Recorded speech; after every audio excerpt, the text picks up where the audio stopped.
What's up guys and welcome back to Moaning. If you guys are new here, then what is up? My name is Erica. Heya, how you doing? And if you're into the history of the ancient Greeks and the Romans, maybe you're just into the mythology, and maybe you're just here to see our hero finally make it home. Well, then this is not only the video for you, this is also the channel for you. You guys are going to want to hit that subscribe button and the bell icon so you know every single time I post in the future. But on the topic of today's video, and as you can see from the title, we're going to be going into Odyssey, book 13. So if I could summarize book 13 into a one sentence, it would literally just be Ithaca, finally! Because that is the most important thing that happens. Like, that's the only thing that happens. It's the most important thing, literature-wise, me-wise, by the way, because as you guys know, I tend to summarize like what I think is the most important thing. This is it, right? Okay, Ithaca, the fact that we get finally on Odysseus' homeland, that our main man finally sees home soil, that is the most important thing. So why don't we just roll into the narrative so that I can just walk you guys through it. So if you guys remember from the last couple of books actually, that Odysseus has been with the Phaeacians, right? So he's been explaining his whole story to them. He has been accepted into King Alcinous' palace. And at the start of this book, he's still there because he has only just finished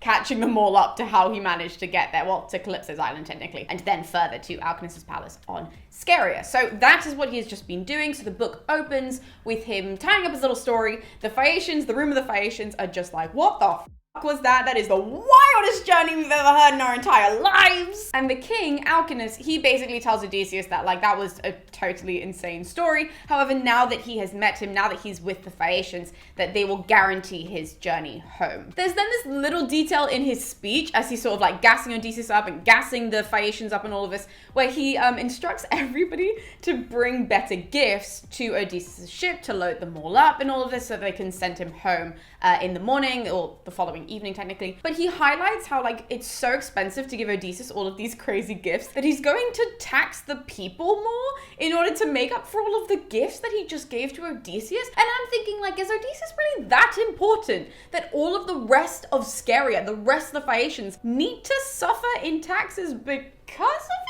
I don't really know. But that is certainly a detail that was never highlighted to me in school that I wanted to highlight to you guys now.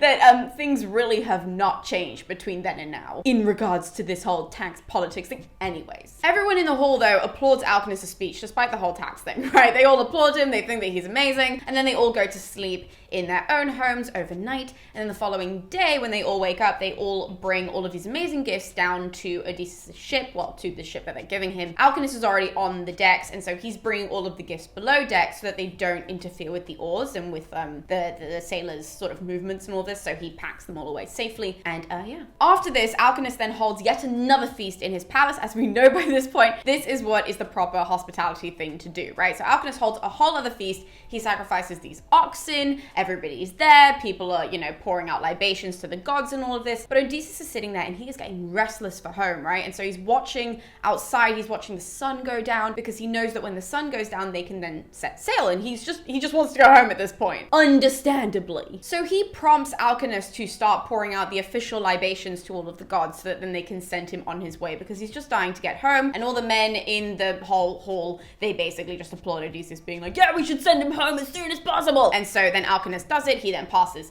this goblet thing, all of the wine around to all the people. So then all of the Phaeacians can then pour out their own libations to the gods in anticipation, that's a very good word, in anticipation of this journey. Even Arete, the queen, she even pours out a little libation to the gods, and Odysseus is the one who gives her the wine like into her hands and is like, thank you so much for everything that you've done. I hope that now once I've gone, you can actually enjoy your husband and your family and your people. And then he goes off to Alcinous, to the king, and he says a little like cute thing as well to him. And then Alcinous is like, all right, now we can send you home. Let's get you down to the ship. As Alcinous walks Odysseus down to the ships though, down to the port, Arete actually sends a couple of her serving women ahead of them so that way they can lay out like all of these rugs and all of this so that when Odysseus walks onto the ship, it's just like this really grand thing. He gets down there, everybody gets onto the boat. Odysseus, sort of struts onto the boat because he's like, I'm going home. And as soon as he gets on the boat, actually sleep takes over him. Now we know that normally bad things happen when Odysseus takes a nap or when he goes to sleep in general on a boat. Like this has never worked out for him in the past. However, this time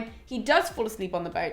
They then the Phaeacians sail him all the way to Ithaca. And they do this really weird thing where they don't wake him up, but they still move him from the boat onto the shore. Honestly, every single time I read this, it's completely lost on me. One, how they managed to do that, and two, why they did it. Like, why not just wake him up? Why would you carry this dead weight from a boat onto the sand. 0 sense to me. But as they're doing this, and as they are even like leading all of the gifts down to this like olive tree trunk is where they sort of have left Odysseus and all of his gifts. They leave them all down here. We get this beautiful description of the harbor of Ithaca, which obviously I am not going to describe to you because it just goes on for ages and ages and ages, and it is a harbor. So just go read that if you so need that description. The most important thing is that there is a cave there, which is dedicated to the nymphs, and that's supposedly where the nymphs, you know, they like weave in there and beast all their honey in there, and it's like this great cave and all this, but that is the part of the island where they leave Odysseus. He's still asleep, mind you, and they move him down, they move all the gifts down. I don't know how long this would have taken. He sleeps through it all. But once they do this, then all the Phaeacians get back on their boat and then they leave, right? So this is the weird thing to me, that they then leave, but they've left Odysseus asleep. So he has no clue when he wakes up where he is, and that's primarily because Athena comes. So Athena comes down, she sees that Odysseus is made at home, and she decides to shroud Ithaca in this mist. You know how I've described this like magical mist before? It's usually done on people. It was done on Odysseus when he first got to Scheria, that a mist was around him rather than the island, but now she puts it on the island so that when Odysseus does come to, he has 0 clue where he is. He thinks, in fact, the Phaeacians have just sort of landed him on this weird place. So he curses them. He actually starts off, not officially, but he does sort of, you know, slight them quite a bit in this speech where he's just like, I knew that they would have done this to me. I should have gone to another people's. I should have found another king and another palace because they would have brought me home. And on that note, we then cut to the gods, right? So we immediately cut to Poseidon and we cut to Zeus, and they're just like chit-chatting, as you do because they are gossipy gods. And Poseidon basically explains to Zeus that he never had the intention of barring Odysseus' journey home, but instead what he wanted to do was just sort of make his life miserable. He's like, I just really wanted to cause him some sort of trouble, but not actually impact the journey. But he really does not like that his people, the Phaeacians, that they are the ones who brought Odysseus home, because he kind of sees it as like a slap in the face. He's just like, they really shouldn't have done that because that's well rude to me and to my son, Polyphemus. Remember how that whole thing happened? And further, they gave Odysseus these like amazing gifts to bring home. So Poseidon is like not in a good mood. And Zeus literally turns to Poseidon and goes, you're incredible. What are you whining about? He does say to Poseidon that he understands that he feels like he's being disrespected by the mortals, by the Phaeacians. However, the immortals, like the Olympian deities, they're not really going to do anything to Poseidon. He's just like, even if you feel that way, they would never come up against you because Poseidon is one of the strongest Olympians because he's one of the like big 3, right? So he's like, don't even worry about them. However, with the mortals, you can basically do whatever the fuck you want to them. Like literally in line 165 in my Fagel's translation anyways, Zeus says, do what you like, whatever warms your heart. Like that's essentially what he does in regards to just punishing the humans. He's like, couldn't give less of a shit. There are loads where they came from. Do whatever you want. Poseidon tells Zeus that he wants to send the Phaeacians a message. So he's all like, you know, I want them to suffer and I want them to stop escorting all of these men to wherever the hell they asked to go. That's so disrespectful towards me. What if I don't like them? And literally threatens to build a mountain on their port. And you're like, are we not overreacting like slightly here? And Zeus, thankfully, he just say, all right, man, chill. I don't know if you need to do that necessarily. There are a couple of steps that we need to get there. Like, hold on, relax. Now you would think that he's about to be well helpful, okay? When I read this scene, I was just like, Zeus is really gonna come in. He's gonna vie for the Phaeacians. They've been lovely to Odysseus this whole time. I'm a big fan of them. No, obviously, that's not what he does. In fact, he advises Poseidon, first of all, to follow the ship that is currently making its way back to Scheria, to watch it, and then as it comes into port, where all the Phaeacians can see it, bear in mind, to crush it, and then to pin it to the bottom of the sea, to the bottom of the ocean, right? That's what his like great plan is, so that the Phaeacians know that it's Poseidon who's mad. And then, only after he does that, will he then build a mountain in the port so that way they can't like leave any of the, well, the boats can't leave the port. It was terrible English, but you guys get what I mean. So Poseidon does exactly that. Literally goes to Scheria, watches the ship come in, all the people are watching it, pins it to the bottom of the sea. The people, the Phaeacians, let me tell you, they are shook. These people have been in for such a shock over the last couple of days, just like even with Odysseus' stories, now with this whole weird ship being pinned. Remember that they are amazing, amazing ship-faring people. So this is not the norm, right? So they know that shit's about to go down. They know that someone is not happy with them. And in fact, Alcinous is standing there and he has this moment, it's a revelation moment where he's like, my dad did have a prophecy about this. And he reiterates the prophecy that we've actually heard before, where he knew, because his dad had told him that Poseidon was going to be mad, that they were going to be helping everybody on their way home, and eventually he would retaliate in this way. And so Alcinous then is standing there and he's like, look, now it's happening. And so in a panic, he tells everybody to stop what they're doing and instead to go and sacrifice all of these oxen and these bulls to Poseidon, like the best, the nicest ones that they can find, sacrifice all of those immediately to Poseidon to say that they're sorry. And the people are so terrified of Poseidon that they immediately go round up the 12 bulls that Alcinous had just told them to round up, and they start doing the little sacrifice and their little prayers, and they're just like, please spare us. Now, we don't actually hear the end of that story, right? That's like a very emotional moment that we had just cut to. And then Homer's just basically like, you guys don't need to know what happens on Scheria after that, so we have no idea how the Phaeacians handle that. Emotionally, physically, are they okay? Does Poseidon punish the rest of them? Who the knows? Homer doesn't think that that's important. So instead, we cut right back to Ithaca, where Odysseus is now counting up all of his spoils, all of the riches that he was left with, all of the gifts, to make sure that the Phaeacians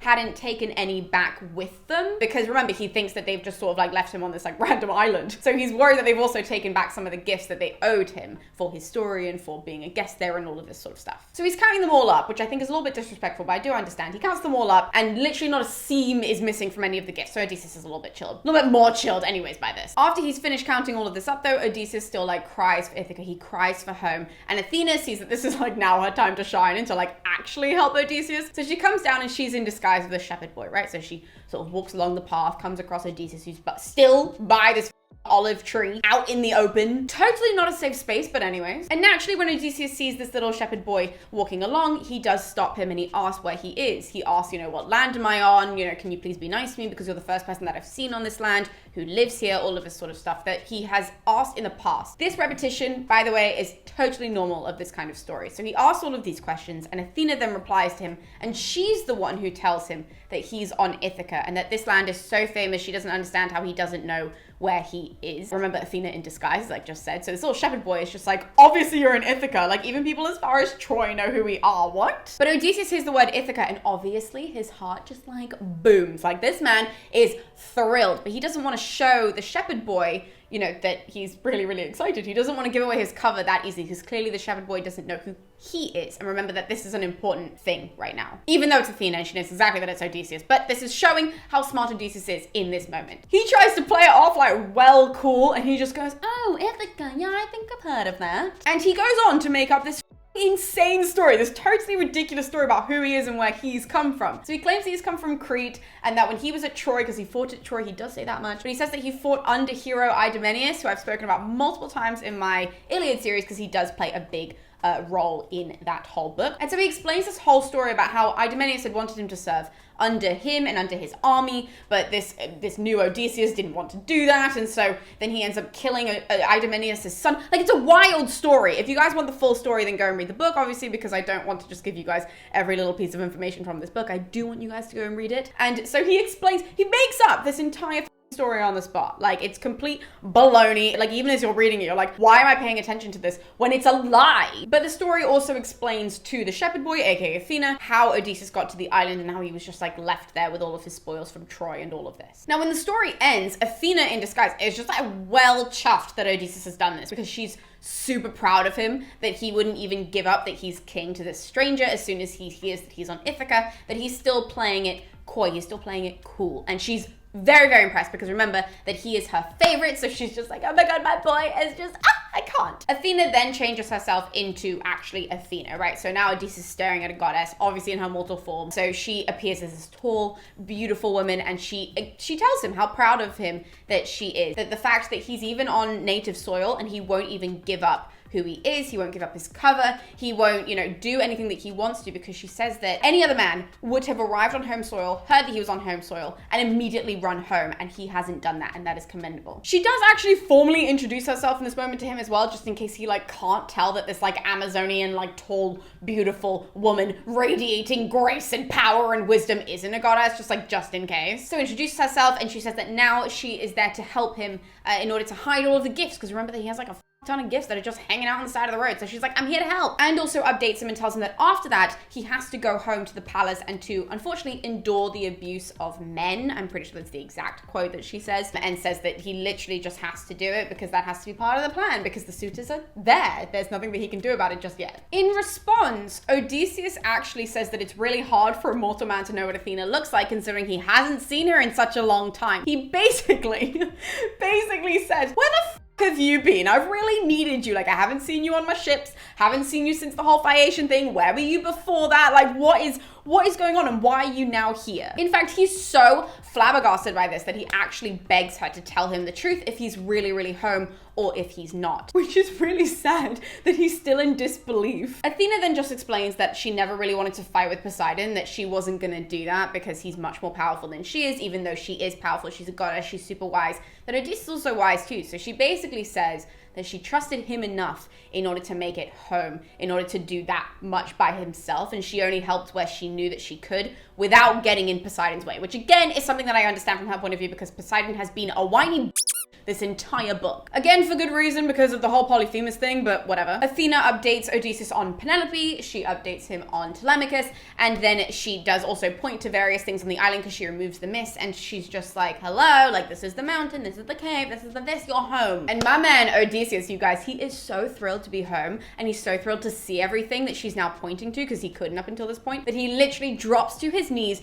and kisses the earth. He's just like, I've made it to Ithaca after 10 long years of traveling, and 10 from Troy. It's 20 years later. He's just so thrilled. He's kissing dirt at this point, which is disgusting, but at the same time, I'm like, you know what? I'm thrilled for you. Odysseus then does tell Athena that he wants to hide all the stuff in the cave, right? So he points to the cave and he's like, that's actually a well good spot to hide everything because no one's gonna go in there unless they're a nymph. And so Athena's like, cool. And so she goes to scout out the cave whilst Odysseus is lugging everything up there. And once all of that has been brought into the cave by Odysseus, then Athena moves a stone in front of the mouth of the cave so that, you know, no sort of passersby can sort of see the glinting stuff and the pretty stuff and be like, oh, I wonder what's in there. So it's totally sealed off. And then they walk back to the olive tree to go and sit down underneath it to have a little chit chat. Now this chit chat isn't like coffee chat, right? Because the chit chat is actually discussing how they're going to kill all of the suitors, right? I said that with a smile on my face. That is well worrying. Please don't report me. I didn't mean it in that way. But they decide to have this whole discussion about what's going on in the palace. And she informs Odysseus about how they've all been there trying to win Penelope, about how Penelope has been tricking them for X amount of years and doing all of this stuff, and how Telemachus is actually left and he's not there anymore. And Odysseus' response to this is basically, dearie me! Like, that's essentially what he says. But he does go on to say that he's thankful for having Athena because if she wasn't there, he would have just gone home and probably met the same fate as Agamemnon, because you know he went home and he killed the whole Odysseus. That whole story, he got killed by Odysseus, all of this sort of shebang, that would have happened to Odysseus. So Odysseus is like, thank God you're here because that could have been me. Now Athena basically comes up with the plan, right? Odysseus doesn't really. He comes up with a lot of it later on. But the initial sort of like skeleton of the plan, Athena tells him in this moment. And she, first of all, is going to transform his appearance. So first of all, he can't look like Odysseus. He can't look like the king. So she's going to make him look like a beggar. She tells him exactly what she's going to do to him. And she also, again, she informs him about where Telemachus is right now and how he's with Menelaus, because that's important. So tells him that he's with Menelaus in Sparta, and she is going to go to Sparta to go and find Telemachus to tell him to come home in this moment. Now, when she's explaining the whole Telemachus thing in these various parts, Odysseus does reply and just say, well, if you knew the truth about where I was, if you knew the truth that I was alive, if you knew the truth of my whole journey, why didn't you just tell Telemachus the truth? Like, I'm lost. Like, why wouldn't you just tell my son that I was alive? Why the f would you send him all the way to Sparta to speak to Menelaus, who of course isn't gonna know if I'm alive? And Athena doesn't really answer the question. In fact, she just kind of says in response, it's okay, because I'm the one that brought him to Sparta. I made sure that he was safe. I brought him to Nestor first, so don't even worry. Like, that's not what he was worried about. What he was worried about was the fact that his son doesn't know that his dad is alive somewhere. Athena, answer the question. But she doesn't. She immediately changes his appearance, tells him to go to the swineherd first. That is going to be his first stop as opposed to the palace. So he then becomes all like wrinkly and all gross, like his dark curls disappear, like all of this. He's wearing rags now at this point, so he does look like a beggar. And all of this sort of stuff that Athena then, you know, does with the tap of her little like godly wand and all of this. And then she off to Sparta. And that is the end of the book. So thank you guys for tuning in to this video. I'm so excited that we finally got to see Odysseus get home. Thank God, because I feel like once we hit sort of the middle of the book, everybody's just like revving for us to like get back to Ithaca. We want to see the suitors die. We want to see all of this come into play. In fact, the thing that I always get really excited for in this moment is for when Penelope and Odysseus finally meet up again, because like now I just really want it, you know, like you hit this point where he's in disguise, he's on Ithaca, and you're like, can you just please make this couple reunite? Like, I'm ready. So that will be coming up in a couple of books. It won't come up in the next book or the next few, because the first thing we have to do is to reunite Telemachus and Odysseus, which I'm super excited to go through. So thank you guys so much for tuning into this episode, and we'll be seeing you next time with more videos here on Monique. We'll see you then.